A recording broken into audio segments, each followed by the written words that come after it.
ስላሴዎች 9 ናቸው በሚል ትምህርቱ የሚታወቀው ቤኒን ወደ ኢትዮጵያ ለመምጣት ቀነ ቀጠሮ እንደያዘ ፔንቴኮስታሎች እሱን ለመቀበል ካሁኑ ዝግጅት መጀመራቸውን የሚገልጽ የተለያዩ ማስታወቂያዎችን እያየን ነው። በስካይላይት ሆቴል መግለጫ እንደተሰጠ ሰምተናል።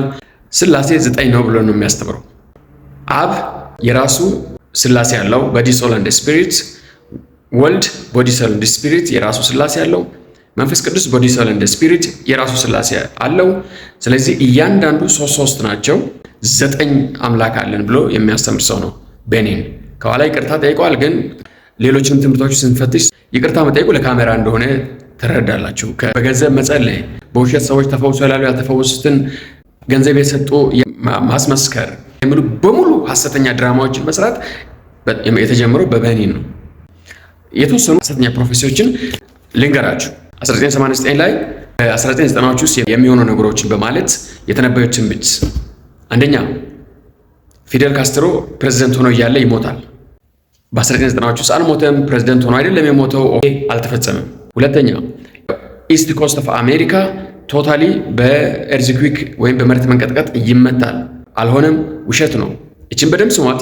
1995 ላይ ስፔሲፊካሊ ነው የተናገረው። 1995 ላይ አሜሪካ የመጀመሪያ የሴት ፕሬዝዳንት ይኖራታል፣ ውሸት፣ አልሆነም፣ አልተፈጸመም። እስከዛሬም አሜሪካ የሴት ፕሬዝዳንት የላትም። 1994 እንደዚህ ብሎ ተነበየ። በ1994 ዓመተ ምህረት እግዚአብሔር አሜሪካ ውስጥ የሚገኙ ግብረ ሰዶማውያንን በሙሉ በእሳት ያቃጥላቸዋል። ከዛ በኋላ አሜሪካ ከግብረ ሰዶማውያን ነፃ ትሆናለች። እስከዚህ ደቂቃ ድረስ አሜሪካ ውስጥ የተቃጠለ ግብረ ሰዶም አልሰማንም፣ አልተፈጸመም። 2001 ላይ ቃል በቃል እንደዚህ ያለ፣ በአንድ ዓመት ውስጥ ናይጄሪያ ሙሉ በሙሉ ከሙስሊም ነፃ ትሆናለች። ሙስሊም የሚባል ነገር ናይጄሪያ ውስጥ ይጠፋል። እስከዛሬ ድረስ አልተፈጸመም፣ አልሆነም፣ ውሸት ነው። 2016 ፓስተር ክሪስ ቸርች ክራይስት ኤምባሲ ቸርች ናይጄሪያ ሄዶ ዛሬ ቀን ጀምሮ ናይጄሪያን እሳት ጋርጃታለሁ፣ ናይጄሪያ የዓለም ምሳሌ ትሆናለች፣ በናይጄሪያ በኩል ዓለም ይድናል፣ ክርስቶስ በናይጄሪያ በኩል ዓለምን ያድናል የሚል ነገር ነው የተናገረው። እስከዛሬ ድረስ የሆነ ነገር የለም። 2019 ዊዝን 2 ይርስ ነው የሚለው፣ በ2 ዓመት ውስጥ ናይጄሪያ ሙሉ በሙሉ ከእስላሞች ይጸዳል። ናይጄሪያን የተቆጣጠረው የክፋት ኃይል ይሰበራል። 2019 ከሆነ መፈጸም የነበረበት መቼ ነው? 2021 ላይ። ስለዚህ ክፋት የሌለበት፣ እስልምና የሌለበት፣ ሞት የሌለበት፣ ስቃይ የሌለበት ዓለም ናይጄሪያ ትባላለች። 2021 ላይ ተጠበቀ። ይሄ ነገር አልሆነም። የሆነው ግን በተቃራኒ ነው። እሱ ይህንን ትንቢት ከተናገረ በኋላ ሁላችሁም እንደምትሰሙት እንደምታዩት በየቀኑ ክርስቲያኖች ይሞታሉ፣ በየቀኑ ክርስቲያኖች ይጨፈጨፋሉ፣ በየቀኑ የክርስቲያኖች መከራና ስቃይ እየጨመረ እየሄደ ነው። እነዚህ ሰዎች ከአንደበታቸው የሚመጣው ነገር ሁሉ በተናገሩ ማግስት መርገም ነው የሚከተለው። እና ይህ ሰውዬ ተንብዮ የተፈጸመ አንድ ነገር የለም። የተለያዩ አሜሪካ ውስጥ የሚገኙ የሚዲያ ተቋማቶች እሱ ከካንሰር ተፈውሷል፣ ከድንቁርና ተፈውሷል፣ አይኑ በርቷል የተባሉ ሰዎችን እየዞሩ ኢንተርቪው አድርጎ ዶኩመንተሪ ሰርተዋል።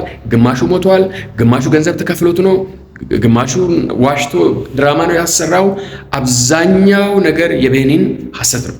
ከሁሉ በላይ ግን ከድራማው ከፈውሱ ድራማው በላይ የሚያስተምራቸው ሐሰተኛ ትምህርቶች ናቸው። እግዚአብሔር ምድርን ፈጥሮ ወደ ምድር አልተመለሰም። እኛ የምድር ገዢ ነን። እግዚአብሔር እኛን ሳያስፈቅድ ወደ ምድር ገብቶ ምንም ማድረግ አይችልም። እኛ የምድር ገዢዎች ነን የሚል አስተምራለሁ። ስለዚህ እግዚአብሔር ቤኒንን ጠይቆ ካልሆነ በስተቀር ወደዚህ ምድር መግባት አይችልም። ቤኒን የምድር ዘበኛ ሆኖ እግዚአብሔር አስፈቅዶ ይገባል። ቤኒን ካልፈቀደ እግዚአብሔርን እንደማይገባ እሱና ማይለስ ሙሮ የሚባሉ ሰዎች፣ አሁን ማይለስ ሙሮ የሚባለው ሰው ይሞታል። ይህን በማስተማር ነው ብታውቁትና እነዚህን ትምህርቶችን በየጊዜው የመጣን እስከ መጋቢት ድረስ እንዳስሳለን። ሪከመንድ ላርጋችሁ። በተለይ በእነዚህ በሐሰተኛ ነቢያቶችና በእነዚህ በፕሮስፔሪቲ ጎስፐል እንደዚህ እንደ ቤኒን $1000 አስገቡ፣ ከዛ ይጸልይላችኋለሁ፣ $500 አስገቡ ይጸልይላችኋለሁ ምናምን የሚሉትን ለመከታተል ከፈለጋችሁ በዚህ ኤሪያ ላይ ስፔሻላይዝ ያደረገው ጀስቲን ፒተርስ የሚባል ሰው አለ። እሱን ሰው ብትከታተሉ ከቤኒን ብቻ ሳይሆን ከሌሎችም ሐሰተኛ ነቢያቶች ትድናላችሁ።